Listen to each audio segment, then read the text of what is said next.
Ассаламу алейкум, уважаемые телезрители! Приветствуем вас на телеканале «Радио Свободная Азия».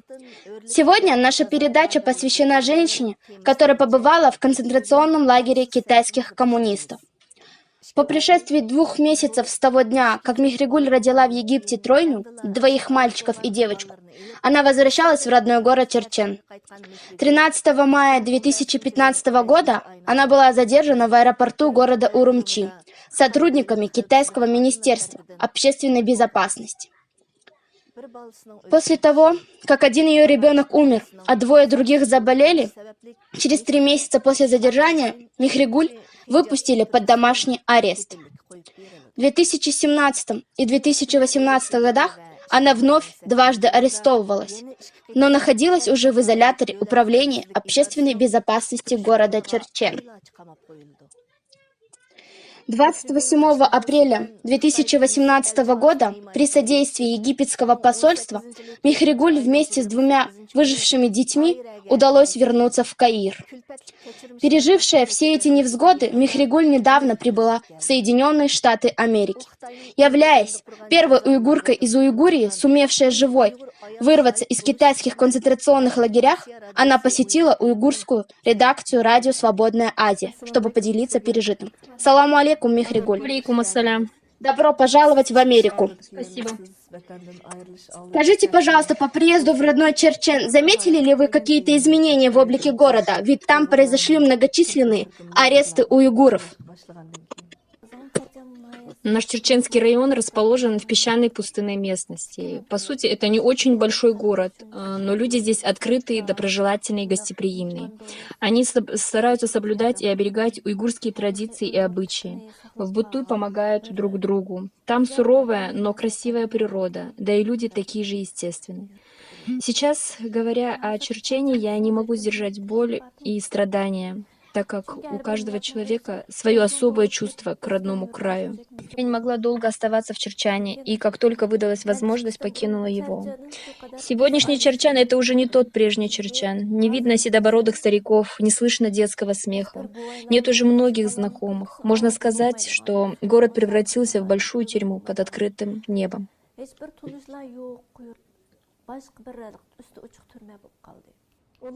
А куда подевались люди?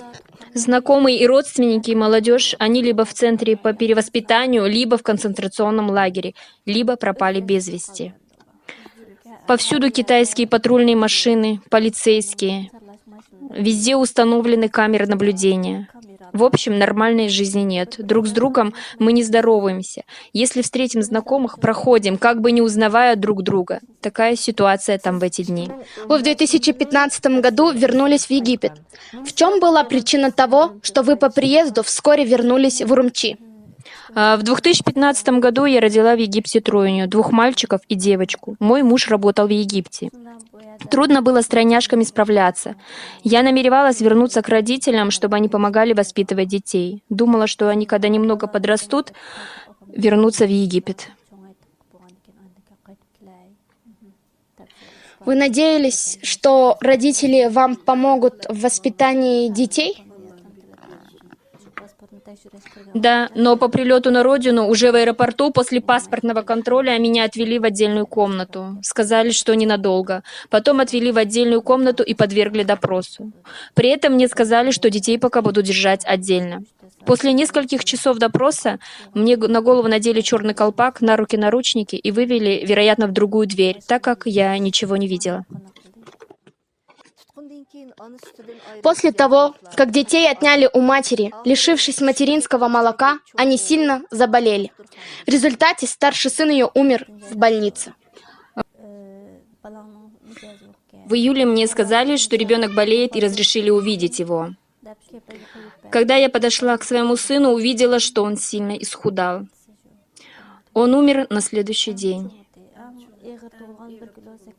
Это был мой первенец. При рождении его вес был 1 килограмм 800 грамм. Он был самым здоровым из всех. Позже я узнала, что всем моим детям китайцы делали надрезы на теле, якобы, что через эти надрезы кормили их, чтобы молоко шло непосредственно в желудок. Это все неправда. Я-то знала, что все мои трое нормально питались, и не нужно было производить никаких операций над ними. Они убили моего сына, мне выдали его тело. Он был худеньким, сморщен. Лучше бы он умер при рождении, чем испытал такие ужасные муки перед смертью. Несмотря на это, Михригуль не только не выпустили в Египет, но, забрав паспорт, ограничили вообще передвижение, заключив под домашний арест. Да, я находилась в доме родителей в Черчане. Один сын у меня умер, мне вернули двоих. Я растила их как могла. Пришлось с трудом выхаживать их. Дочке нужно было лечить глаза. Вы не имели никаких известий о муже? Нет, так как мне запретили всякие телефонные звонки. Через какое время вас арестовали во второй раз? Второй раз меня арестовали в апреле 2017 года. Материалы моего ареста в Урумчи были направлены в Управление общественной безопасности Черчена. Там было написано, что я приехала из Египта. На этом основании они арестовали меня повторно уже в Черчане. Пребывание в лагере в Черчене было страшным и ужасным событием в жизни 2017 года. Сразу после ареста и допроса меня повезли в районную больницу для медицинского осмотра. На руки надели наручники, на ноги кандалы. Кандалы и наручники связывала тяжелая цепь. На голове черный колпак. Одежда была своя. В больнице взяли кровь, анализ мочи, измерили давление, проверили все внутренние органы. После этого повели в камеру. До того, как войти в камеру, что-то еще было? Вы вошли в камеру в своей одежде? Нет, до того, как войти в камеру, меня заставили переодеться. Заставили раздеться догола. При этом присутствовали двое мужчин и одна женщина. Надев перчатки, прощупали все мое тело. Затем принесли тюремную одежду. Она была синего цвета. Поверх дали желтую жилетку с номером. Мне сказали, что мой номер 54. Пояснили, что желтая жилетка с номером означает, что я политическая преступница. Обычно такую одежду дают тем, кто приговорен к пожизненному заключению и смертной казни. Надзиратель сказал, что номер 54 означает, что ты уже мертва.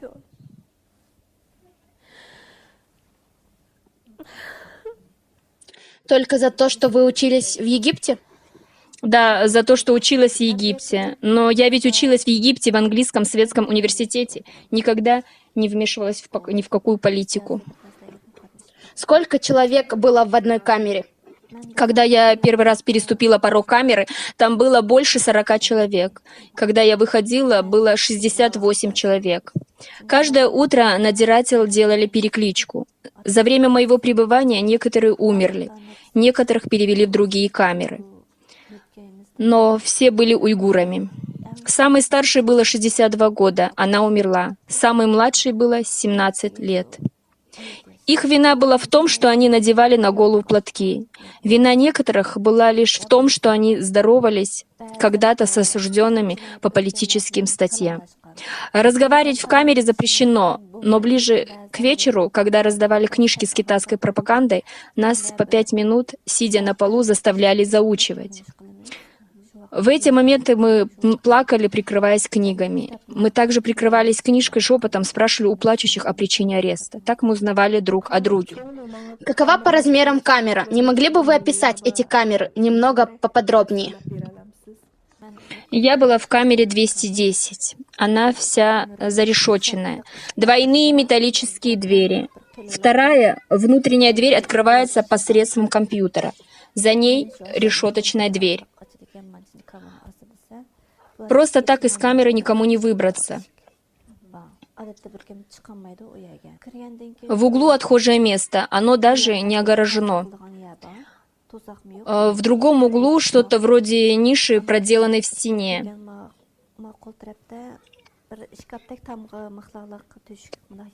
Туда мы складываем ложки и чашки.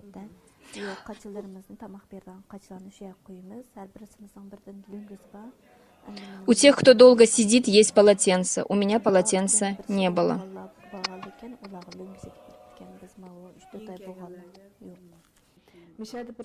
Хотела спросить, на вас было нижнее белье?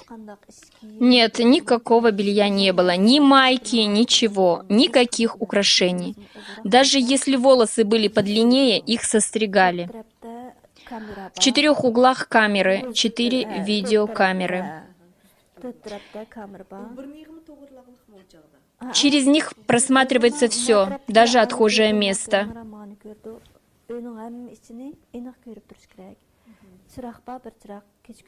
Одна электрическая лампочка горит круглосуточно. Справа от двери в стене есть окошечко наблюдения. Через него отдают приказы и наблюдают за арестантами. Предупреждают, что за разговоры будут ограничения в еде. Если посмотришь на соседа по камере, сразу надзиратель кричит: «Номер 54. Закрыть рот, смотреть в пол. Останешься без еды». А где вы спали? На чем? На бетонном полу. В камере есть несколько солдатских одеял. Их мы расстилаем на ночь, а утром аккуратно складываем по установленному образцу. С утра мы эти одеяла складываем, как в армии. Ночью расстилаем. Эти одеяла предназначены не для того, чтобы мы укрывались или расстилали их. Это больше для тренировки, как в армии. В камере на 40 или 68 человек есть старший? Да, есть старшие. Кроме того, там около 200-300 надзирателей. Они находятся наверху и наблюдают за нами. Сверху в потолке есть отверстие для проветривания камеры. Надзиратели прогуливаются над нами собаками и наблюдают за нами через это отверстие. Значит, вы находились в подвальном помещении, когда вас ввели в камеру. Вы не заметили этого? Получается, когда вас вели до входа в саму камеру, все это время у вас на голове был черный колпак? Да, на голове был колпак до входа в камеру. Мне говорили: повернись налево, повернись направо. Расскажите о первом дне вашего пребывания в камере. Что вы там делали? Когда я вошла в камеру, это было в часов 9. Ведя меня в камеру, надзиратель снял с меня колпак, и я почувствовала себя, как ни странно, лучше. Потому что я боялась, что меня посадят в одиночную камеру. Когда надзиратель закрыл за мной дверь, все в камере начали смотреть, пытаясь глазами оказать поддержку. Все начали потихоньку плакать. Одна женщина вытащила из-за пазухи недоеденный кусочек хлеба и, предложив его мне, спросила: «Возьмите, сестра, поешьте». Другая спросила у сокамерниц, нет ли у кого водички для нее, но воды не оказалось. Я испугалась, что нас накажут сейчас, если они попытаются мне дать воды. Потихоньку стала осматриваться, вглядываться в лица сокамерниц. Оказалось, что здесь много моих знакомых, с которыми судьба сводила меня в жизнь. То есть в камере было много знакомых, мне ранее женщин. С некоторыми я училась в одной школе, уже не помнила их имена. Некоторые оказались известными школьными учителями, прекрасные специалисты, врачи, у которых я лечилась. Находясь дома, я задумывалась, куда могли подеваться все мои старые знакомые, проживавшие в нашем городе. Оказывается, они все здесь, в заключении. При виде этих девчонок и взрослых женщин я расплакалась. Они стали меня успокаивать, говорили, что я не одна. Одна из них сказала: «Сестра, вы не шевелите часто руками, а то наручники натрут кисти до крови». Я сказала: «Хорошо». В связи с большим количеством людей мы спали по очереди, спали на одном боку, так как нет возможности даже повернуться. Вот в таком положении боком. Потом со временем плечи сильно болят от того, что ты постоянно спишь в таком положении. Человек 10-15 стояли, ждали своей очереди прилечь. Часа через 2 встали другие, освобождая место для тех, кто стоял. С конца 2016 года китайские власти приняли решение об увеличении числа концентрационных лагерей. По сообщениям очевидцев, количества тюрем и мест заключения для уйгуров не хватает, и китайские власти в срочном порядке переоборудуют некоторые здания учебных заведений, а также административные здания в тюрьмы.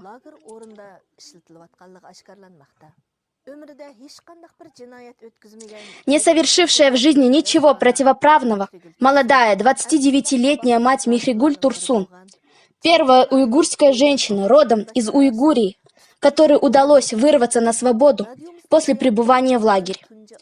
Этот лагерь располагается в изоляторе Управления общественной безопасности города Черчен.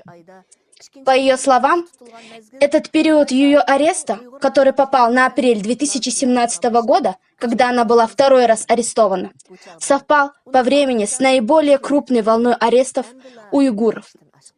Ее больным детям в тот период было немного больше года от роду. В результате побоев Михригуль оглохла на одно ухо. Прошедшая через побои и унижение, когда ей на голову надевали черный колпак, на руки наручники, на ноги кандалы, Михригуль Турсун, заключенная под номером 54, томившаяся в камере номер 210, чудом вырвалась на свободу и рассказала об этом миру. Она рассказала нам о пытках, которые ее подвергали китайские изверги, в частности, пытках электрическим током.